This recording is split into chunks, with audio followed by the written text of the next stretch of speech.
آپ نے سنا ہوگا کشمیر فائلز کے نام سے ایک فلم بنی ہے، کشمیر فائلز۔ کشمیر میں کچھ فساد ہو گیا ہوگا، اس کے بارے میں آپ کو معلوم ہے نا، ٹی وی پہ جتنے سیریل بنتے ہیں وہ سچے ہوتے ہیں کیا؟ سب جھوٹے ہوتے ہیں، بناوٹی ہوتے ہیں۔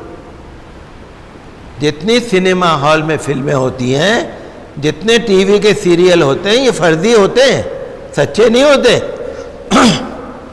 میں نے تو پڑھا ہے نا، لٹریچر میں نے پڑھا ہے، میرا تو پی ایچ ڈی کا موضوع تھا ڈرامہ۔ میں نے جو پی ایچ ڈی کی ہے، میرا تو موضوع ہی یہ تھا، پوئٹک ڈرامہ، منظوم ڈرامے۔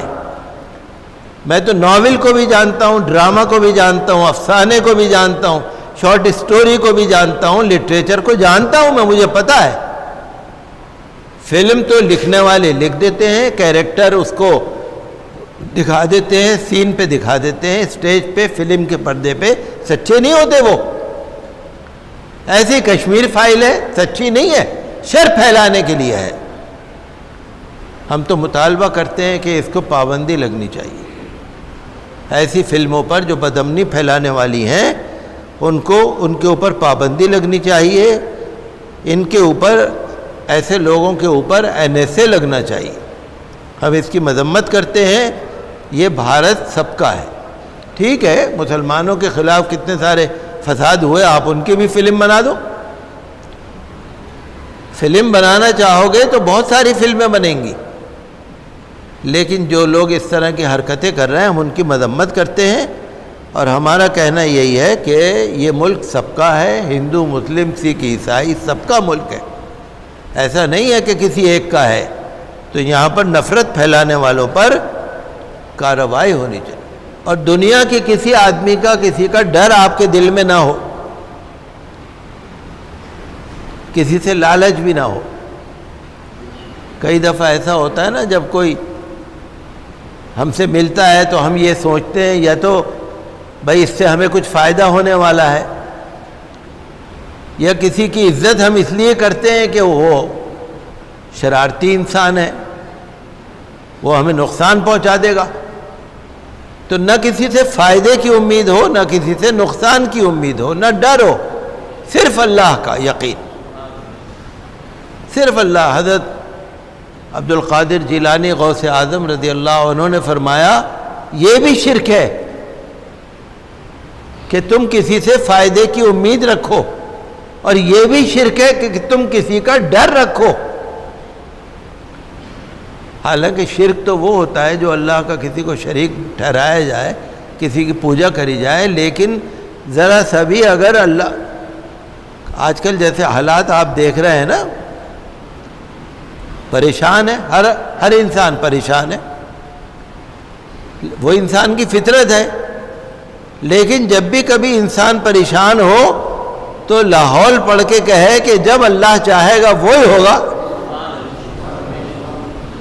اللہ کی رسی کو مضبوط پکڑ لو، حوصلہ رکھو، ہمت رکھو، حوصلہ رکھو۔ جب تک اللہ چاہے گا کوئی بال بیکا بھی نہیں کر سکتا، اور جب اللہ چاہے گا ہم اللہ کے فیصلے پہ راضی۔ حضرت ابراہیم خلیل اللہ علیہ السلام جب نمرود کی آگ میں ڈالے گئے تو جبرائیل امین علیہ السلام کو حکم ہوا اللہ تعالیٰ کا، چلو جلدی جاؤ، دیکھو ابراہیم کیا کہہ رہے ہیں، جو وہ کہیں وہ کرو۔ اللہ کا حکم آیا نمرود کی آگ کو کہ ٹھنڈی ہو جا، وہ ٹھنڈی ہو گئی۔ نمرود نے جو آگ جلائی تھی وہ جیسے انڈیا گیٹ کا میدان ہے نا، جیسے رام لیلا میدان ہے، اتنا بڑا میدان، اس کے اندر 1 مہینے تک لکڑیاں جمع کر کے آگ جلائی تھی، جو اتنی تیز تھی کہ اس کی لپٹوں کے اوپر سے آسمان تک گرمی پہنچ رہی تھی، آسمان کے اوپر کوئی چڑیا بھی نہیں اڑ سکتی تھی، اتنی اس کے قریب کوئی جا بھی نہیں سکتا تھا۔ حضرت ابراہیم خلیل اللہ علیہ السلام کو رسیوں سے باندھ کے اور جیسے آج کل کرین ہوتی ہے نا، جیسے بندوق ہوتی، وہ توپ ہوتی ہے، اس میں رکھ کے دور سے پھینکا تھا، تاکہ بالکل بیچ میں جا کے پڑیں بھڑکتی آگ میں. اللہ کا حکم آیا آگ کو کہ ٹھنڈی ہو جا. ٹھنڈی ہو گئی آگ. آگ کا کام تو جلانے کا ہے نا. اس نے جس رسی سے باندھا تھا اس رسی کو جلا دیا. حضرت ابراہیم علیہ السلام کے جسم کا ایک روواں بھی نہیں جلا. جو ان کو جکڑ کے رسیوں سے باندھا تھا وہ رسی آگ نے جلا دی. حضرت ابراہیم خلیل اللہ علیہ السلام کو حضرت جبرائیل علیہ السلام کو حکم ہوا جاؤ حضرت ابراہیم سے پوچھو کیا کہہ رہے ہیں. جبرائیل آئے, حضرت ابراہیم سے پوچھا جی آپ کیا فرما رہے ہیں؟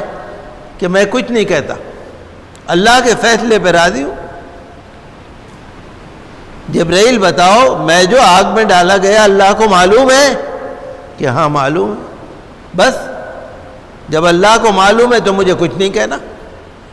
جو اللہ چاہے گا وہی ہوگا, میں تو اللہ کے فیصلے پہ راضی ہوں.